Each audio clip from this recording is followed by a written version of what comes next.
Jorge Avila got involved in Scientology through his parents. He was 2 years old in Mexico when his parents became Scientologists.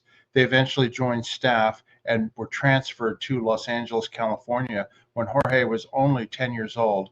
He came to the United States, did not speak or understand English, and yet he was thrown into the world of the Scientology, Sea Organization, Cadet Organization, and nursery scene.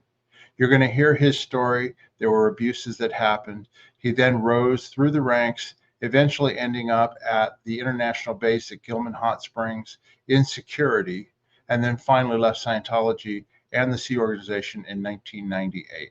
We hope you find this interview informative. Please enjoy. Thanks very much for watching, and here's the show.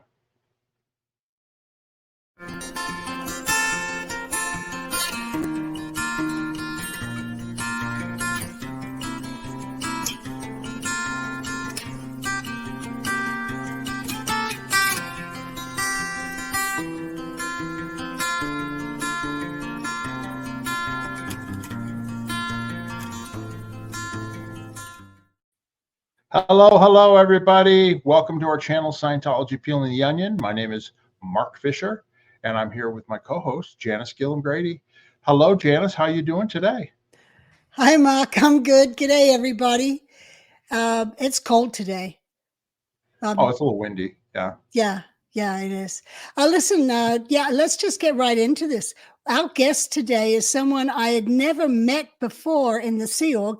We were in the Sea Org around the same time, but we'd never met each other. And then just before COVID, I was in Los Angeles hanging out with Karen De La Carrier and Jeffrey, and we were at some Christmas display, and Jorge Avila recognized Karen and I right away and came over and we chatted. I got to know him, and here we are all these years later, and we've invited him on our show because he has an interesting story, having not being born in Scientology, but he was 2 years old when his parents got in Mexico. So this is a whole different continent, which then brings the family to America. So let's get started with this and bring in Jorge. Hello, Jorge. How you doing? Hi, guys. How are you? Hola, senor. Hola. And that's all you know, right, Mark? That's it. That's no, not como you. I mean, como está? Whatever. I wish I'd learned Spanish. That's for sure, because it would have come in handy. Yeah. It's funny. Everybody says it. Nobody. It's hard to. You have to really surround yourself in, Spanish-speaking people to actually get to. That's how I learned English anyway, very quickly. Yeah, exactly. Well, that's how you learned English, was surrounded by English-speaking people. Yeah, when I arrived in the U.S., nobody spoke Spanish in the ATA, the Apollo Training Academy, the little school that we had. That's Janis. I got 3 cats, so we got we're all animal lovers. Not a problem, Jorge. Well, I just want to tell people briefly, like Janis mentioned, you were born in Mexico and your parents got in Scientology when you were 2 years old. This was like 1974. And then you eventually ended up coming to America with your parents and then joining the Sea Org. You were raised a little bit for a short time in the Cadet Org. We're going to go into detail about this, but just so people know. And then eventually you ended up at the international base, the hidden base at Gilman Hot Springs at Gold. And that was after Janis and I left. And then you were there up until you were security guard up until 1998 when you left. So that's kind of your timeline, but we're going to go ahead and start at the beginning.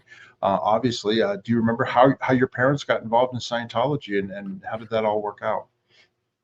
I mean, I don't remember. I remember just bits and pieces of it, but my mom has told me that she got her hands on a new Slant on Life book that a friend of the family had given her. And she was like absolutely hooked from reading the new Slant on Life, and they bought more books. And shortly after that, they had a little school in Querétaro, in Mexico, which is it's like 4 hours I believe, north of Mexico City. They sold the school, they sold everything they had, and joined staff in Mexico City in the IFA Abre. This is one of the organizations, Institute of Applied Philosophy Abre, which is just a, part of Mexico City or whatever. It's just a little. Anyway, that was, they both joined there. My father went to the GO right away, the Guardian's office, and my mom stayed in IFA. So my mother was an artist, very talented painter and sculptor. She went on to work at props at Gold much later on in her career. But she was also a very, very good interpreter and translator. So when big, Scientology celebrities, if you will, like Janis, your mom, Yvonne, went to Mexico, my mom translated for her at events, at big events. Okay. In one of these events, Yvonne said to my mom, she hugged her and she goes, "Welcome back." And that is probably one of the most memorable things that my mother's ever experienced in her life. It blew her mind. I mean, when you think it's my mom was born in the 40s, so how could she? Anyway, it's sort of this mind thing that one can get into, but nonetheless, it was an incredible thing to say to someone, and just an act of recognition, that blew my mom's mind. And she was, Right. Janis, I believe. Janis, I was going to say, Janis, why don't you explain that your mother, Yvonne Gillham Gents, she had quite a bit to do with getting Scientology going in Mexico, right? Oh yeah, she was there all the time. She toured there to the different organizations there, or she'd put on big event and they'd all come. But she went there many times.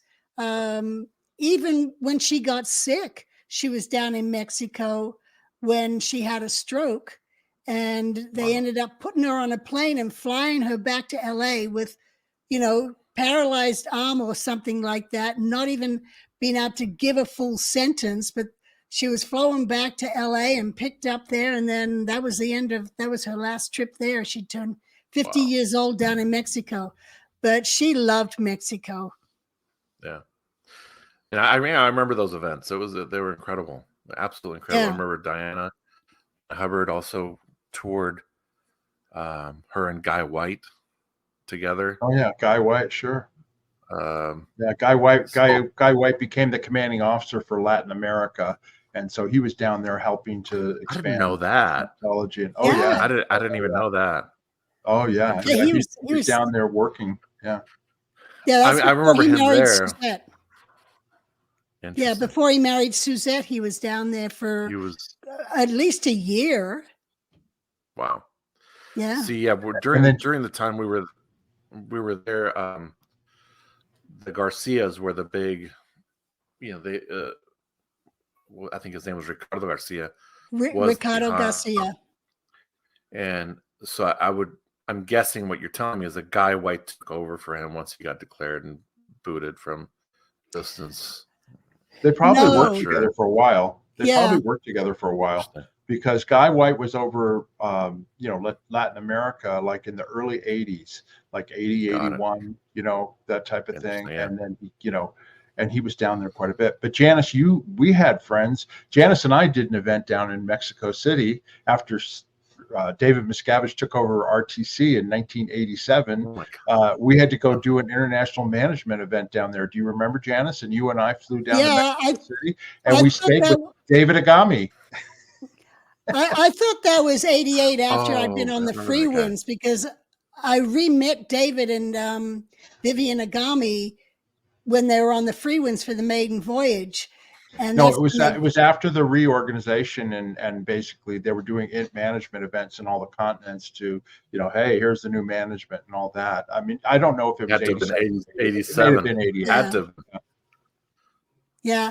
Anyway, we were down there and we did that event with David and Vivian Agami, and we needed translators. Wow. But we had maybe about 300 people at our event. Not 300. There were 3,000 people. I'd Oh. never seen more people in my life. That I was shocked how big Scientology was in Mexico City. Oh, it was I mean, big. they Yeah. had a Big. special event hall. I remember we stayed in that famous. We stayed at a different hotel, but the event was at this hotel that I think was in the James Bond movie recently, where it's got glass elevator and a big glass atrium and all that sort of thing. And we had a big event there. And I remember, because I'd never spoken in public like a big thing. And everybody said, just, get your havingness out there, take in the room. And Janice and I had to give a thing. And I'd never seen so many people, other than like at, other big events at Flag that I had to speak in front of. Yeah. Oh yeah, that was Gene huge. Gene Disher was with us as well. That's right. Yeah. Yeah. You, me, and Gene Disher. Yeah. But Yeah, anyway, that was enough Gene about Disher that. Did Gene have a different last name? No. Not at that time. She was the commanding officer for SMI, Scientology Missions International. Right. I remember Yeah. Paul Disher. Yeah, I remember. Yeah, her that name. was her Yeah, okay, husband. cool. He was Yeah. he was otherwise. Yeah. Yeah. But Interesting. back to you, Jorge. What was it like? What do you remember about growing up in Scientology in Mexico? Because you were a young child. I mean, right? Yeah. Yeah. Yeah. I mean, it was pretty crazy. I mean, for a while, I was wildly neglected. I mean, there was nobody around, so I would roam around the city on my own, and one of the most horrible things happened to me. And I actually had another podcast. I know you guys heard of Jenny Strom and Mike Brown, probably. Yes. I know Mike Brown. Yes. Mm-hmm. I had an interview with them, but in just one of those instances, I was hanging out outside the org. I was grabbed by a man, and I hate talking about this. I really didn't. Anyway, I wasn't prepared to say You don't that, have but no, you don't have to. No. That's okay. Yeah. Yeah, I mean, Whatever you feel I was grabbed comfortable by. about. Yeah. Anyway, I was as an 8-year-old because my family wasn't around, because nobody was around, and anyway, it was horrible. It was really horrible. Right. And just having a child now, it's terrifying to think. But they were there, and nobody knew about it for a while until I finally told my mom. Shortly thereafter, a lot of us were, me and my brother were brought in together with the Garcias and their nanny, with them all the time, but Yeah. Well, I'm sorry that happened to you. I mean, yeah, child care in Scientology in the Sea Org was an abomination, compared to the standards that is required anyplace else. And, just, I'm sorry that happened. It's just terrible. Yeah. I mean, it's just the really horrible that it was never addressed. It was never really taken care of. There was zero empathy given ever. The only time it was taken up was in later in life in the RPF. I brought it up, and Right. as we were doing FPRD, false purpose rundown, and what you to put, it was what you do to pull it in, right? Why was Exactly. it you're responsible for this condition? It's such crap, Yep. And that's the last time I ever brought it up in any kind of an auditing, I understand. Now, how did you get? Eventually, you got to the United States with your family or your parents, or what? Yeah, my parents were both recruited by Alan. God, sorry, I remember. Elaine Allen. Elaine, thank you. Okay, by Elaine Allen. Yeah, we knew her. Yeah, you both would know her. I mean, I worked with her, but only very little. Anyway, so yes, we were recruited in '83. We were given transportation. We went from Mexico City to Tijuana. crossed the border, took a Greyhound bus to LA. We got to LA to the Greyhound station in 1983, and nobody knew. Nobody was there to pick us up. So, And you were 11 years old.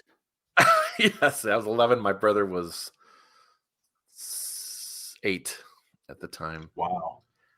And it was wild. I mean, nobody in PAC knew that we were there, so we had to call. Finally, what was his name? I was in RPF with him later on, but a man showed up from, I think, in 83. I forget. It wasn't PBC then. It was, anyway, guy showed up from what the predecessor PD, the PAC-based crew showed up to the Greyhound station. The States Organization. Mm-hmm. Yeah. I would remember his name. Anyway, he was later go on to be a good friend of mine. But we showed up. We were finally showed PAC. Nobody had heard of us. I don't know what. There was a communication breakdown. So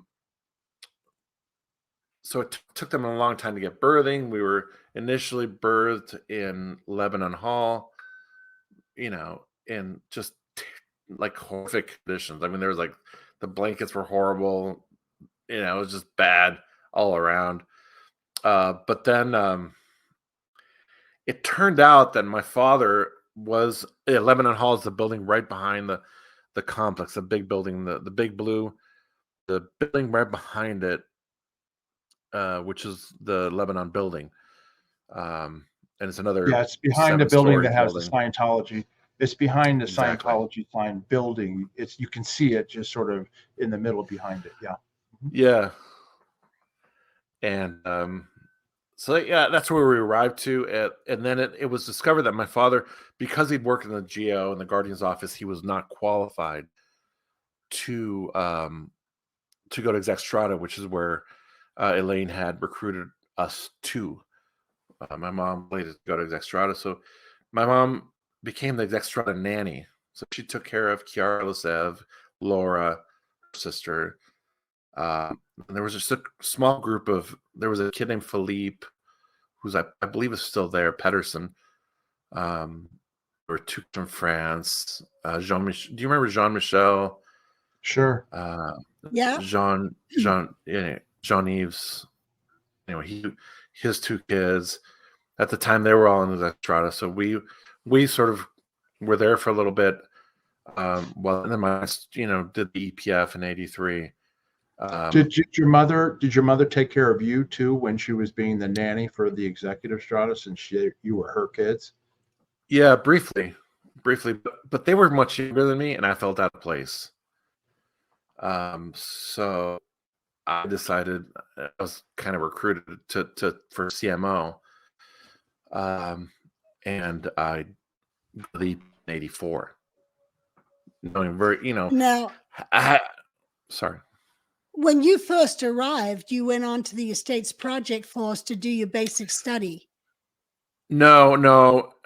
not my parents did. I was sort of still a kid, and Oh, okay. I was not. It was a year after that I was finally 84, went into the EPF, and it took a year. And you only spoke Spanish. I spoke Spanish. I learned English. I learned conversational English in '83. In about 2 months, 3 months, I was speaking English. Wow. And confident enough in my abilities to get through the EPF. I didn't know what I was talking about. So it took a long time for me to do the EPF. Then I went straight to the Int Data Bureau. I don't know if you guys remember the Data Bureau. How old were you then, though, when you 84? 12. 12. So you weren't even a teenager or an adult. No. And you would not have been able to read English. Maybe you caught on to speaking it, but not reading. Yeah, I mean, I could read it, but a real, just nothing fancy. I couldn't. Yeah, no, I wasn't very. And they didn't translate. They didn't translate anything in written papers for you, did they? No, they did have. I think I did the Introduction to Study Tech in Spanish. I think I did a couple of those courses in Spanish. Okay. But then I had to do the Sea Org tapes in English. Right. And that took And forever. And I'll take it you know school, like education, like reading, writing, arithmetic, or anything like that. I mean, I got to school. I was actually pretty good in math. You know, But I mean, did they have you go to school? No, my point is, did they have you go to school? No. Or no. Did they have did they have like the nannies or people in the cadet org to teach, or no? Not the cadet org was a disaster then. I was actually scared to go to the cadet org because the cadet org was like a dust bowl at the time. Everybody had lice. It was I didn't want to go anywhere near that place. So that's why the building on Fountain. Was that in the building on Fountain at the time? Yeah. Yep. Right across from it was the old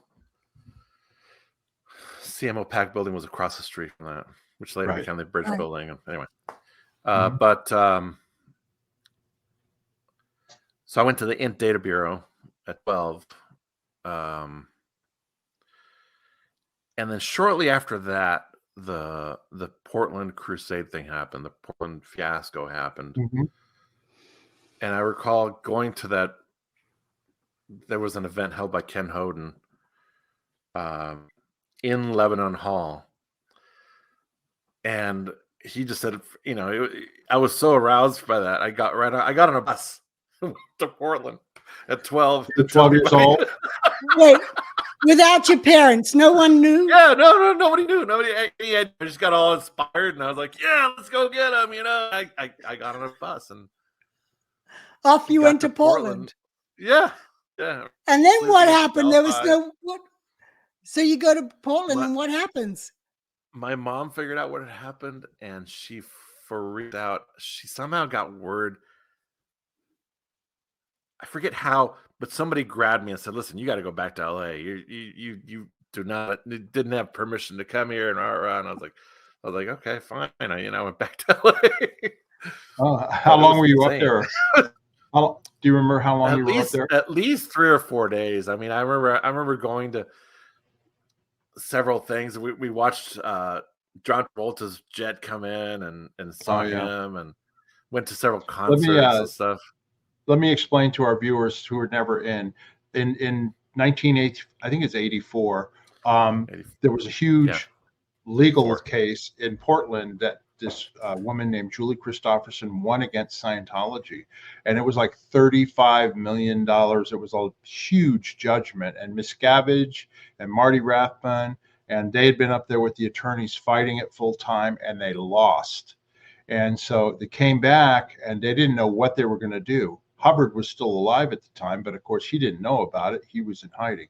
Anyway, I was there in Miscavige's office when he said, and I'll never forget this, he said, well, we're just going to go and we're going to send everybody up to Portland, and because it's a small town, and we're just going to protest against the judge to get him to throw out the case because the judgment is outrageous. And that's what happened. Literally, people were put on buses, like you said. The international base, Gold, was stripped down to bare bones, and everybody, including the musicians, were sent up to Portland for several weeks. I don't even, it's maybe even been 2 or 3 months, and protested in downtown Portland every day, put on, concerts and this type of thing.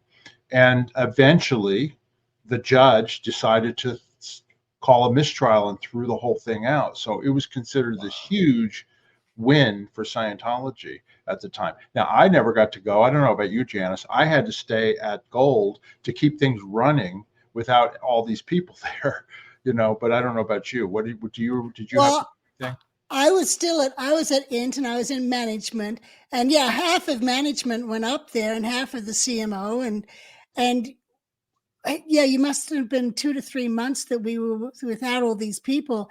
And I remember us going, hey, we don't need all these people in management because we've kept international stats still going up without all these extra people.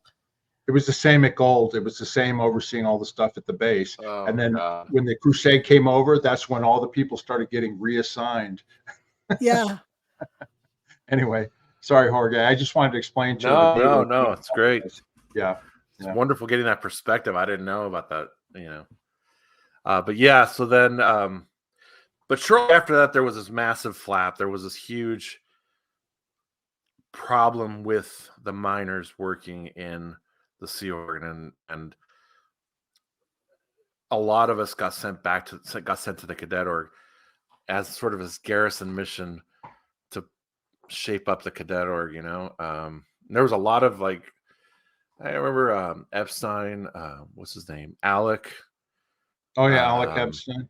Yeah, Gary and Leslie's son. It was John Epstein. John, yep, Alec, and the two, James Eric Parcell. Yeah, there was a bunch of guys that were, established in the Sea Org, but we were minors, so we were sent to the Cadet Org. So it was like this huge thing in the Cadet Org, and the Cadet Org fixed up. It was pretty cool, and then most of them, I mean, you know how with all these evolutions, it didn't last. So most of them got sent back up to whatever post they were holding before. And I stayed as a CO cadets for at least 3 years, and it was great. I mean, that was probably the best time I ever had in the Cadet Org. But it was still a lot of other cadets didn't have the same experience. Obviously, I was a big head honcho. How old were you then? How old were you then? While you were the commanding officer of the Cadet Org. In other words, you were in charge of all the other kids. Still 12 or 13, And now, was that the time period where the Cadet Org would do little missions and go and put central files in order, and then they'd come back and you guys would get paid for having fixed the central files? Very much so. Yes. I mean, okay. These were not little missions. These were huge. They were massive. We had 200 cadets. We were big. Oh, 200. Yeah, we had. It was a big. Wow. It was a big. Yeah, we fixed we straightened out the central files with LA Day, ASHO, AO, and then handled other backlogs. We would hand weight happiness, booklets. I remember, yeah, we would have 40, 50 kids in there, in the basement of ASHO fixing their CF. And I remember, if we didn't get paid, I'd march in there with my, with my exec council and say, "Everybody up, let's go."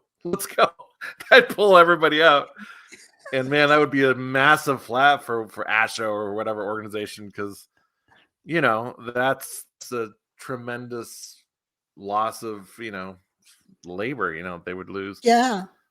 So they would pay us. Let me ask you a question.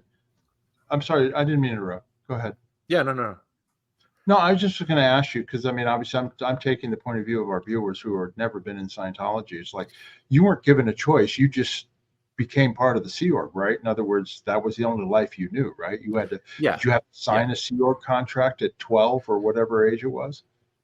I signed the Sea Org contract after one of those events in Mexico City. Okay. Oh, before you got up there. Yeah, I'd signed it a long time before.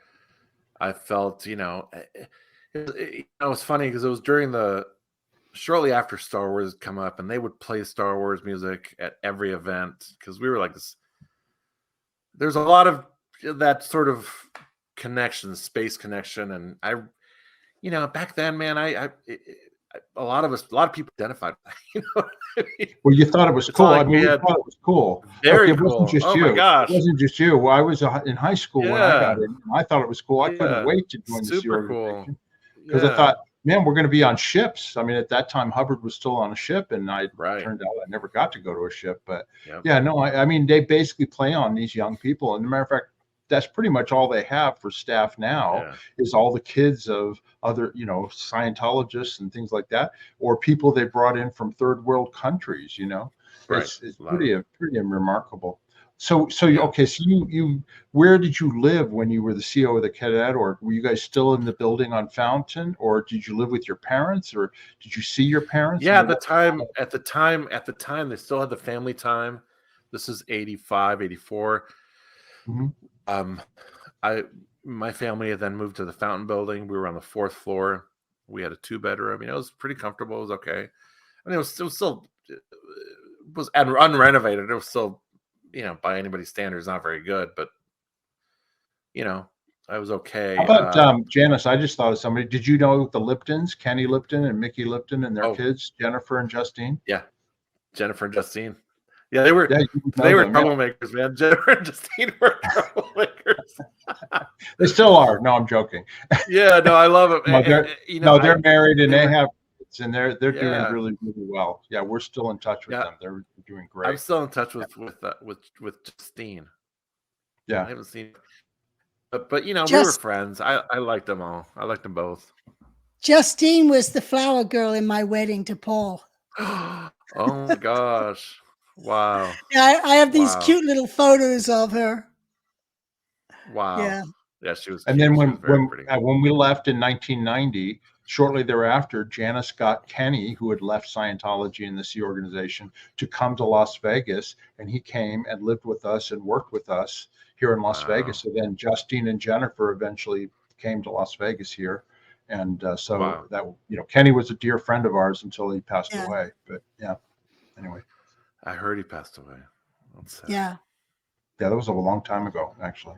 Yeah. That was 98, 96 or 98. 99, I think it was 99, but yeah, it's 25 years ago. Pretty amazing. Wow. Anyway. Yeah.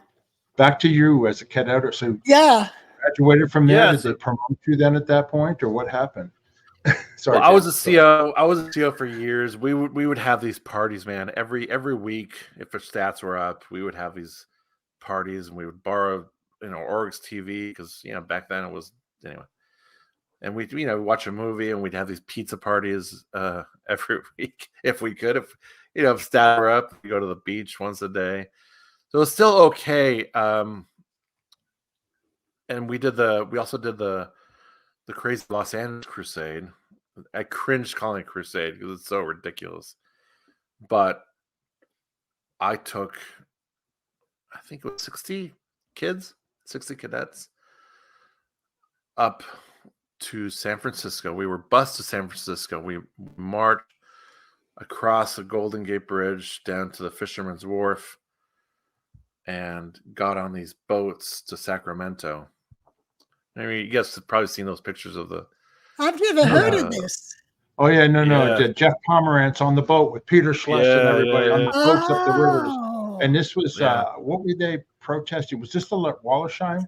Larry Wallersheim case? Larry Wallersheim case. Not one thin dime for Wallersheim. That's right. Yes. But the thing is, we loaded these ferries, and they took us halfway to Sacramento when the sun went down. They're like, well, we can't sail when the sun's out. So they dropped us off God knows where, and we slept in the lawn of this courthouse. I recall a few of us had blankets, but blankets were produced, but not just a crappy, really shoddy blanket. It was cold. And at about 4 a.m., these sprinklers come on. She had 60 kids soaked and freezing. I mean, we didn't sleep at all after that, obviously. We were exhausted. No. And wet and miserable, and the ferry shows up. We get on the ferry. Some of us got to sleep on the ferry. So get to Sacramento. We march up to the city hall, and we were just exhausted. I mean, it was awful. And then we got on a bus back, but I think there was only one adult with me. What year was this? My dad, 85. Oh wow! Yeah. Mm-hmm. Yeah.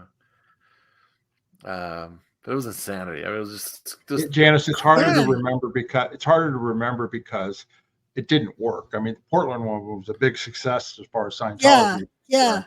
But the LA one with Wallersheim, I mean, that case went on for years, and then he eventually got his judgment, and he got more than one thin dime, that's for sure. yeah, it did. Yeah. All right, we'll be back to the show in a minute, but I wanted to talk to you all about a product that Janice has from her company, Outback Naturals, and it's called Koala Calm. Janice, what is it? Tell people about this product. This is a product that my father developed. Must have been back in the late 80s. He came up with this. He always sold CalMag, calcium magnesium, which was a big seller.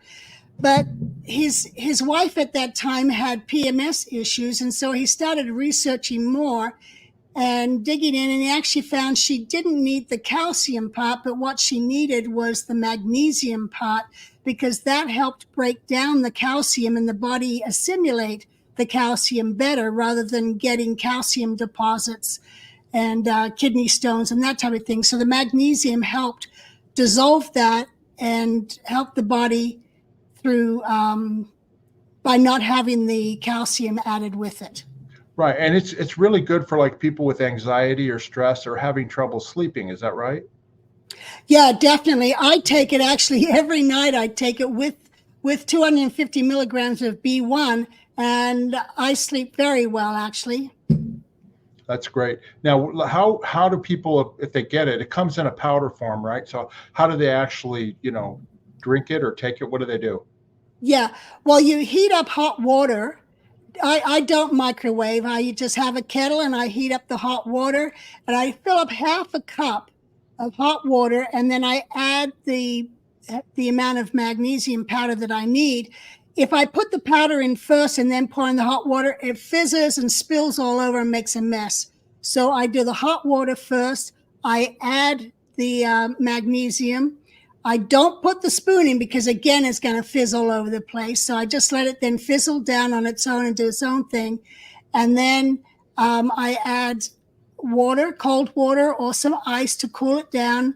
And then I just take it with my B1. Okay, and it comes in 2 flavors, right? Yeah, I have apple cinnamon. Okay. And also unflavored plain. And some people like to add this to their orange juice and different things like that, or even their tea.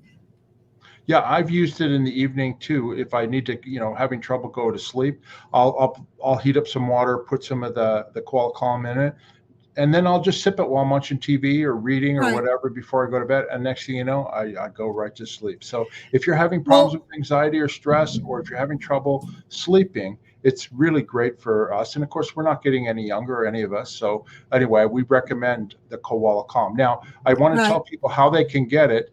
You can actually order right now today at our store. Just go down to the tab down below, click on it, and you can find the Koala Calm there. It's $19.99 plus shipping and handling in the United States, and you can just order it there. But Janice, in the non-US, how can people order the Koala Calm? They can just go to Amazon.com and order it there because they have international shipping and so forth. But Mark, there's also something else I wanted to comment on. My dad would always tell me that he would take magnesium sometimes if he's feeling tired. He would just take the Calm because it would help give him energy throughout the day. And he'd just add it to his water bottle and drink it throughout the day. That's great. That's just another way that you can try out the Koala Calm and get some benefit from it. So anyway, if you're interested in the product, Koala Calm from Outback Naturals. Okay. Now back to our show. What were you going to ask? No, I was just going to say, at what point were you considered old enough that you could then be like a full-time staff member, either in Los Angeles or, eventually, obviously, you went up to the international base at Golden Era in Gilman Hot Springs. During when I was in the cadet, I completed the Key to Life course, which then at the time was a pilot. I was exec status 1. I'd always see 0, student hat, pro TRs. I did a bunch of courses. I mean, I was a good student. HQS, I remember. I was going to say, you must have been a really good student because English is not your native language, and you came here not really speaking it, and then you got through all these courses which were in English, and you became very proficient at it. So you had to be a good student and very smart. I was a good student. I got through all the. Yeah. I have a question about all these other kids. You've got 200 kids of all different ages, and I can't see how you can control so many kids. I mean, you've got to have kids who are sleeping with each other. You got to have other kids who are stealing. The other kids who are just disappearing and hanging out on Hollywood Boulevard. Janis is saying this now as an experienced mother after she left this New York because she's had 2 kids and been around a lot. You know, I was pregnant when I left, and I was like, no way am I raising a child in the Sea Org. No. Having gotten in when I was 11 and seeing what was happening with other kids.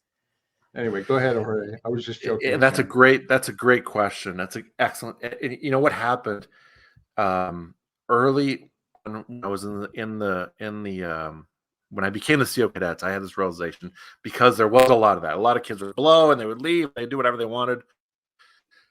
And I realized that if they didn't want to be there, they shouldn't be there.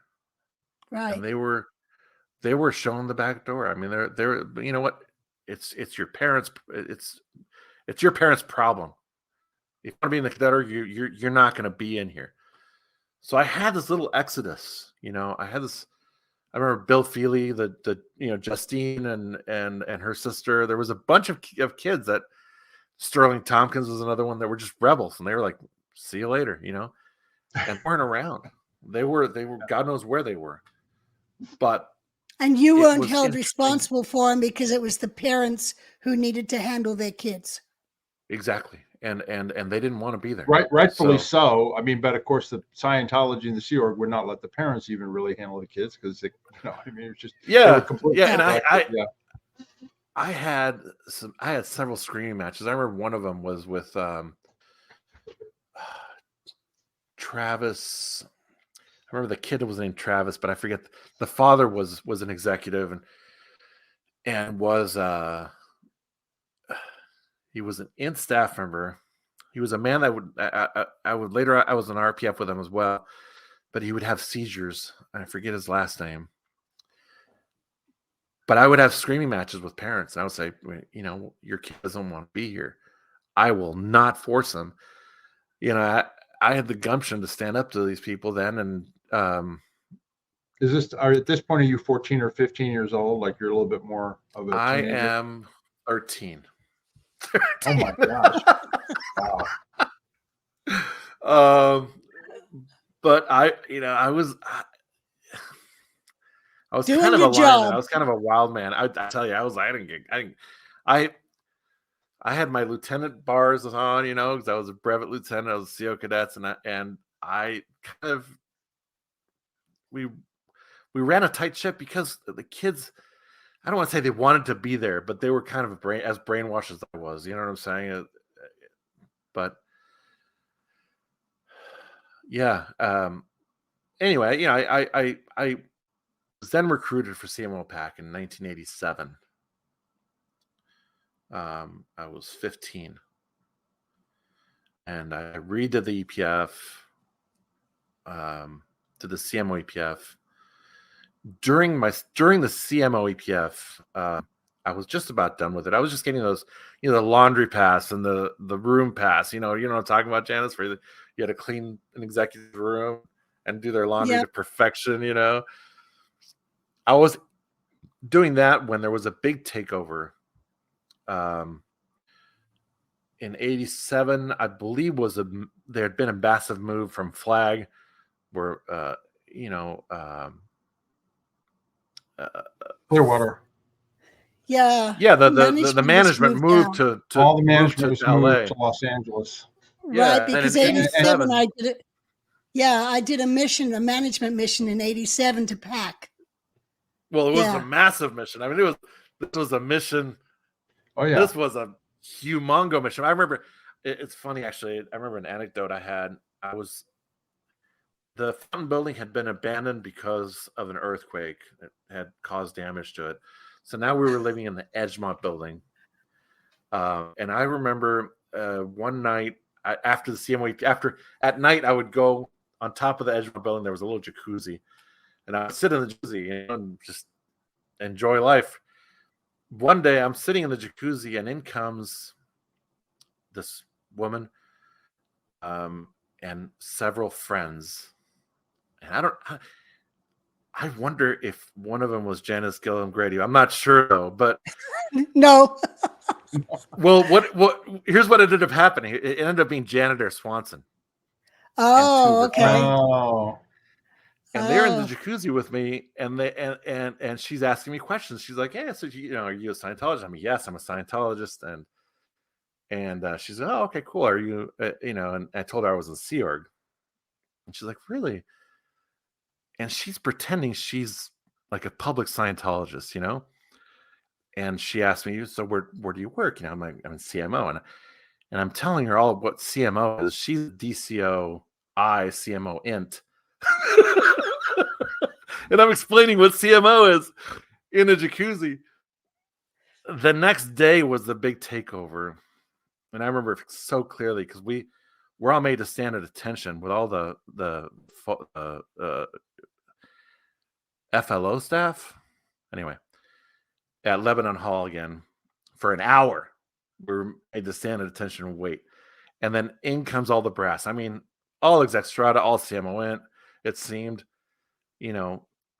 Mark Ingber shows up, with his 4 bars, and he's like, everybody's assigned treason, this is a takeover. It's a massive takeover.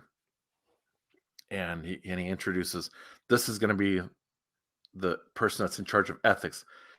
And Janitor shows up. Oh, I was just waiting for the backstabbing to happen. I was waiting for you to say that. We know Janitor very well. We know her very well. It's like, no, but she shows up. Sweetness and light, but then she'll cut your throat. It was funny. She showed up, and but I wasn't CMY. I was on loan to CMYX at the time for just to help with all the execs birthing and such. And everybody's dismissed, and I'm running off somewhere, and she yells, "Jorge!" And I turn around, and she winks at me and smiles. So it was just, it was hilarious. It was one of those things, Yeah. It was like, oh my god. Well, that was not the mission I was on, because mine was just with the management, and it was during the time of the earthquake, because I remember waking up. I was on the 5th floor of the complex, and I remember waking up and the walls were coming in and out like this, and I jump out of bed and I go to my closet and I'm like, should I put on my uniform or some jeans? And I'm thinking, and it's like real slow. And then I was like, should I brush my teeth before I go running out? I put on my jeans and I go stand in the doorway after brushing my teeth.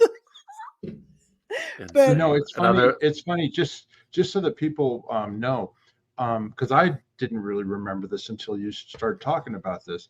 Not only were there children and cadets in Los Angeles whose parents worked in Los Angeles, all of the executives up at the international base that were brought up, their kids had to stay in Los Angeles too. That's why you were talking about the exec strata and all that, right?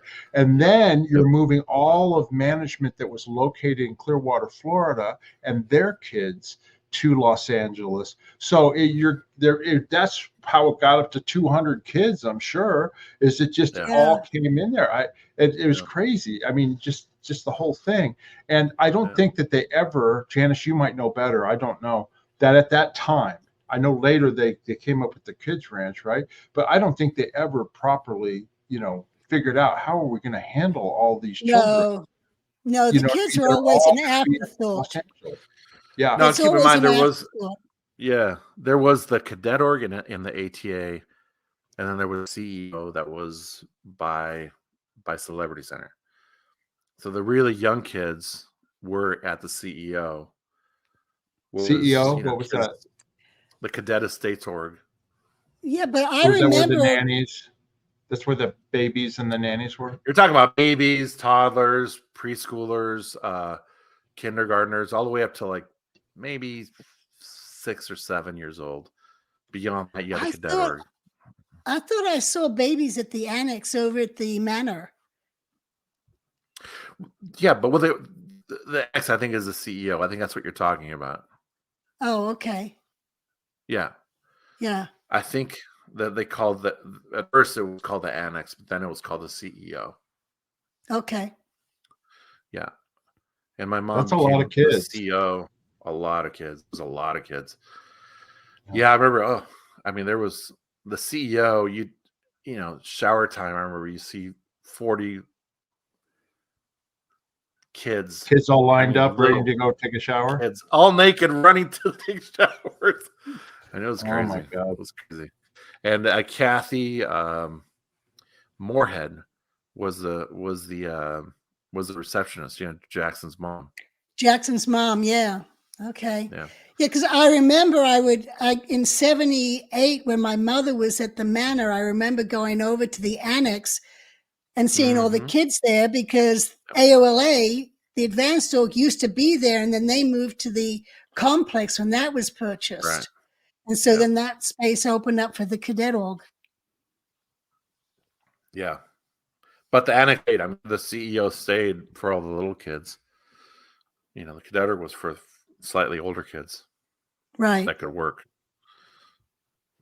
Yep. Yeah. In retrospect, I mean, we were young. Janice and I were in our 20s. We didn't have I was married and Janice was married. But we weren't going to have kids. I mean, at the international base when Hubbard was still alive, there was going to be no kids up there, right, Janice? I mean, there were no people with kids up there, right? Yeah. Well, during that time, but when he was in Hemet and we'd just set up that base, he had actually said, once things settle down, we will be allowing kids at that base. Oh, okay. Because he intended it. Okay. For the future, but yeah, then what I'm saying is like, yeah, but at the international base at Gilman Hot Springs, we had no kids there, right? So, like for me, I never was in PAC. I never was down at the complex. I didn't see any of this stuff. You know what I mean? And now hearing these stories years later, I mean, I've talked to Justine and Jennifer and all that. I didn't, what a horror story it all was, and it wasn't the kids' fault. It was not the kids' fault. No. And it really wasn't the parents. The parents only got a certain amount of time to see their kids. And even then they'd be made wrong for going on family time and all that. So it was just not a conducive environment. And it was set up that way, and it's just really a shame that happened to you all. Yeah. And in 87, the family time thing was canceled altogether. Right. That was David Miscavige. It was not Ediant. That was David Miscavige, who was telling Guillaume. Guillaume wanted to see his kids. He hated that he couldn't. Right. And the fact that people were being told. That's awful. Yeah. Yeah. So I'm guessing Guillaume was forced to write this horrible. Yes. Oh, yeah. Yes. He was forced. A flag order or what? Saying that, there was no more family time. SEER members were no longer allowed to have kids. Yep. And shortly after that, his 2 kids were sent to Italy to be with their family. Miscavige did not like Vanilla, Guillaume's wife. Yeah. So she was always kind of pushed aside, and the kids were sent to Italy to be raised by the grandparents. And then eventually Vanilla left because DM just hated her. Couldn't stand it. Yeah. Yeah. That's horrible. Yeah. But we were good friends. We grew up together, and to see them go, and it was awful. But D7, so a lot of things were happening. Shortly after that evolution, I was put on as the director of inspections and reports in SILPAC. And I had another instance where this again in 87, late 87, one night, Thursday night, it was around 3 or 4 a.m. I'm going home after the infamous stat evolution. You know, I had to run on pack stat evolution. And I was going home to the Edgemont. Somehow I still lived with my mom and dad, and we shared a room. We shared a two-room apartment with the Lindsteins, Mariette and Billy Lindstein, and their kid. My mom still was taking care of John because we're up on it most of the time. But anyway, I was walking home, and I on the corner of Edgemont, not Edgemont, Catalina, is it the one where the horseshoe Catalina. is? Yep. I'm walking and I see this lone woman standing there, looking very tired and very sad, you know. And she asked, you know, if I'm going to the Anthony building. She needed someone to walk her there. It was 4 a.m. LA, you know, 1987. And I'm like, well, no, I'm just going to the Edgemont. So I get about halfway through the block and I turn around and she just looks miserable. I'm like, yeah, come on, I'll take you. I'll walk you home. So she caught up to me. She grabbed me by the arm. I just remember how happy she was, you know, that I would just walk her home. And it was Carol Stein. You guys knew Carol Stein, Cisco? Oh, Carol Stein, Barry Stein's wife? Yeah. The architect? I remember her. Yes. Okay. Anyway, so we were walking on the sidewalk on Edgemont. We crossed the street, crossed Edgemont, and there's this little tiny church. It's like a non-denominational church there. And there's a little alleyway next to it. And we're on the sidewalk, and this little Japanese car stops, a little black car, so as to let us cross the side, you know, just cross the alleyway. So as soon as we start crossing, this guy just steps on it, you know, and he launches his car.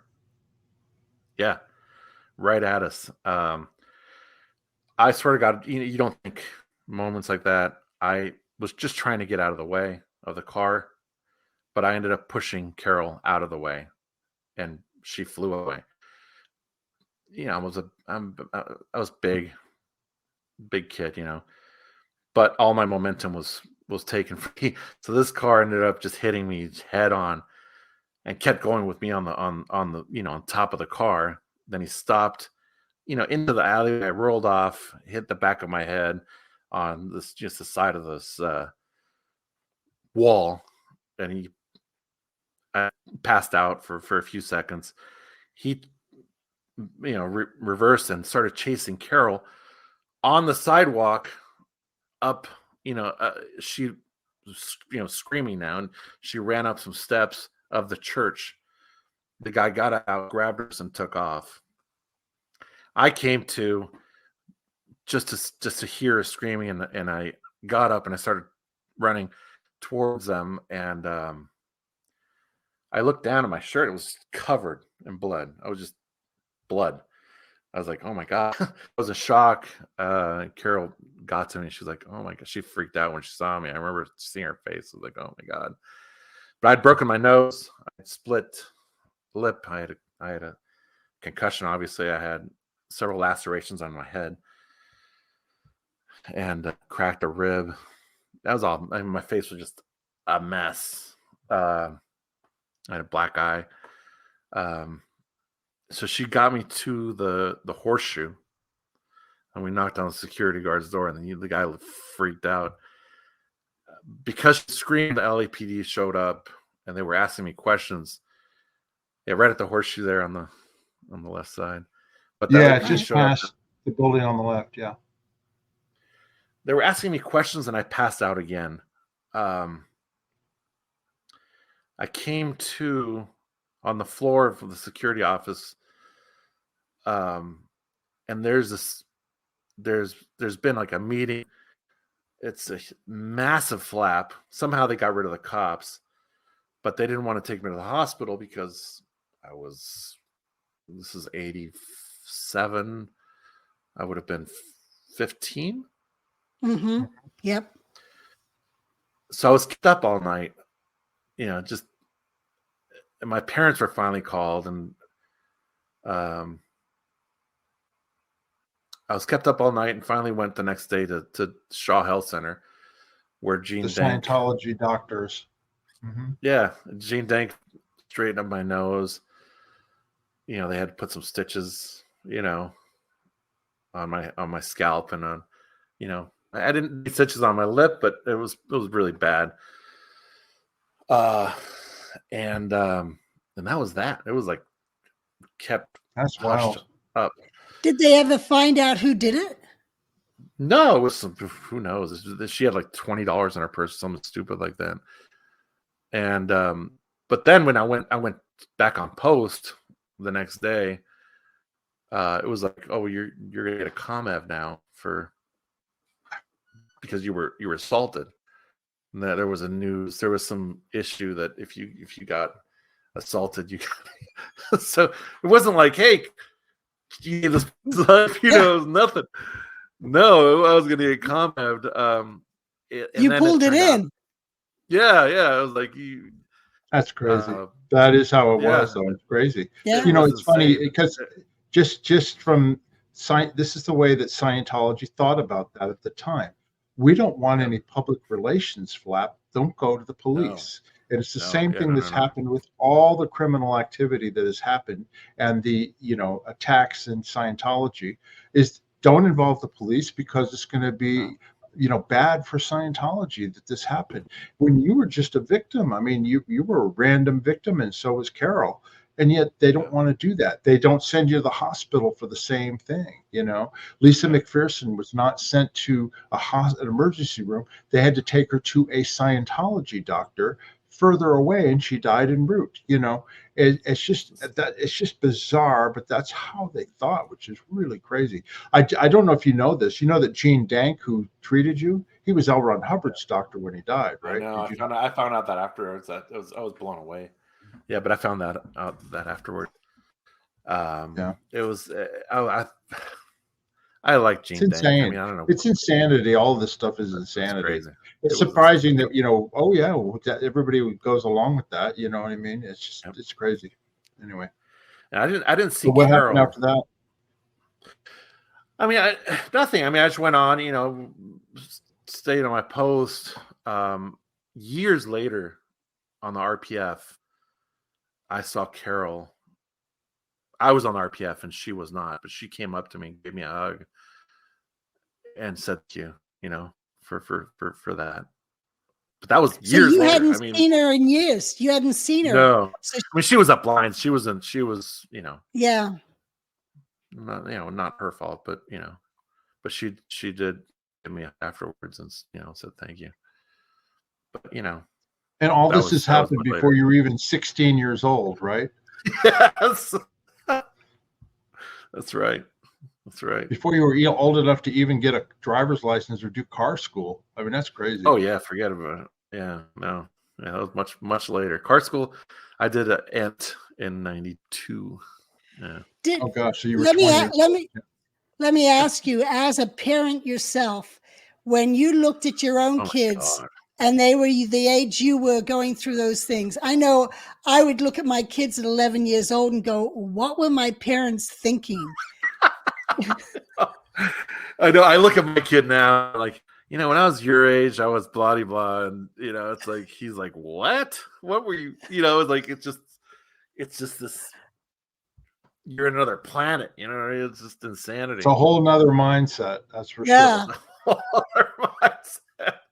Big time. What were your parents doing at this time when you were like in the cadet, you know, the Sea Organization Cadet Organization and all that? Yeah, were they there in Los Angeles with you?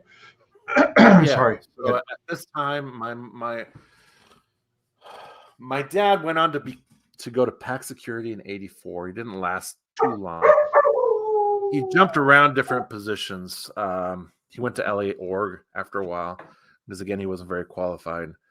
My mom was a CEO for a while. Then she went to Income for a bit. She worked under Sterling's dad. Foster. What was his? Foster. Foster Tompkins. What was your mother's first name? What was your mother's first name? Yolanda Avila. Yolanda? Okay. And your dad's name? Jorge, like me. Jorge Avila. Okay, same. Yeah, I knew I recognized your name. I you know, and it's just it's just a distant memory of like, oh yeah, that name sounds familiar to me, you know? Yeah. Then see, my mom, she stayed in PAC for a while. I went to the RPF in I went to the RPF in 1989, and You were 17? a year into my RPF, I was told that my parents were getting a divorce because my mom was going to go to Gold, was going to go up lines, you know, and your father couldn't come because he was guardian's office. Wasn't qualified. So yeah. he was like, I'm just going to get divorced and she'll go up there. Yeah. What'd you go to the RPF for? Why were you sent to the Rehabilitation Project? So after CMO, I was during INR for a while, and I was this qualsec in the CMO PAC. There was a big mission into CMO PAC, and it was This is the Commonwealth Messenger Organization in Los Angeles, is what he's talking about. Go ahead. There was a big CMO int mission that went down. Obviously, the first thing was to put a head on a pike. So a friend of mine named Alex Yavarsky, who was a missionary at CMO PAC, was assigned as garbage IC PAC. Another good friend of mine, Dave Urban, who was also in the CMO with me, was assigned as toilets IC PAC. And I was put back as CO cadets. So I was like, great, thank you very much, you know. But that didn't last very long, and I was put in the FSC office, in the Flag Service Consultant office, which is a logistics group that helps people get to Flag, get to Clearwater to do their OT5 services. Sorry, OT7, so it's 6 and 7 in Florida. So the FSC would obviously be a big registrar. I would sell them these incredibly expensive services in Clearwater, but they were based. Who was the Flag AOLA. Service? Who was the Flag Service consultant when you worked? It was Schwartz. Fred and Gretchen Schwartz. Fred, thank you. Yes, Fred. Yeah, and I worked. The reason we asked Jorge is because there was a small group of these Flag Service consultants, and they were the best salespeople, registrars in Scientology. So they were on those positions for years because they brought in millions of dollars into Scientology. That's why I asked who they were. Anyway, go ahead. And I worked under Jeff Mintz. Okay. But yep, I knew Jeff. He was a big runner, and he would take me to his 10Ks and 5Ks, and I would do them, and it was wonderful. He was actually a nice guy. But there was an investigation carried out by a guy named Al, the security chief, PAC, and who determined that, well, roughly 500 pornographic phone calls were done in the FSC office, and I was blamed for that. I was told that I had done them. So I was assigned to the RPF. You had done what? I missed what you said. That you had done what? $500 worth of pornographic phone calls. Oh, like an 800 line or whatever, something ridiculous. Something like that. Yeah, I've never in my life done that, but I was blamed for that. Well, if it was one of the Flag Service consultants bringing in all this money, they had to have somebody else to blame it on. Somebody That's right. Yeah. So I was sent to the RPF in Los Angeles, right? Los Angeles in December of '89. Yeah, and then the RPF was huge too. There was 200 people in there. There's a lot of people that were in there with me, and I was twins. Angelo, Trish, Junius McGuire, Simon. There was a bunch. I had several twins, you know, and was there for a year and a half. Almost. Yeah, it was insane. And we renovated the front. What was that? Weren't there a lot of people in there for years? Years. I mean, a year and a half is nothing compared to what I heard some people were in for. Yeah. Where was the RPF located in? Where was the RPF located at that time? We were in the basement of the main building. Okay. In the tunnels. When I did the tunnels, there was a RPF, cage. I was assigned to the RPF in 1982, and you see the Scientology sign there on Big Blue. The Yeah. RPF space was in the building right behind that on the 8th floor, and then our berthing was over on the right hand wing on the 7th floor, and we had almost 200 people in the RPF at that time too. We had it easy compared to you. And then I graduated. We had to do the running program. We had to do the running program, and I graduated in 4 months. You know what I mean? Wow. And that was considered a long time. Yeah. Really? Yeah. Well, when I was assigned to the RPF and was sent to PAC, and I refused to do the RPF, so I was in the RPF's RPF, and I had to sleep in the tunnels or the basement area for, I What year think, was 2 that? days. This would have been probably 82. Oh. And 82, 83. Well, whenever it was, because then I was pulled back to Int, and that was the start of the running program. Maybe that was 84. I'd have to look that up. But yeah, so I got to sleep in the basement of that blue building for 2 nights until I got pulled back. Yeah, Jorge, I hate to like, tell you this, right? But when I was in the RPF, okay, we had all these people that had been up at the Gilman Hot Springs, and all these people had been assigned to the RPF. It was like we had class 12 auditors in there CSing our folders. We had the best of everything. We were so big. Karen De La Carriere was in there with me. Jeannie Bogvad, Jeannie Franks, bunch of people, right? Anyway, I don't know if you remember Barbara Griffin from RTC, the Treasury Secretary RTC, when you were up at the Int base. She was in the RPF with us, and she set up a whole treasury in our RPF where they would go to Thrifties and buy shampoo or whatever we needed when we were in the RPF. And we had it made. We did the renovations on the income space, the computer space down below. Yeah. But because we were having to do the running program, we had to go to Griffith Park and run 12 hours a day, 7 days a week until we finished.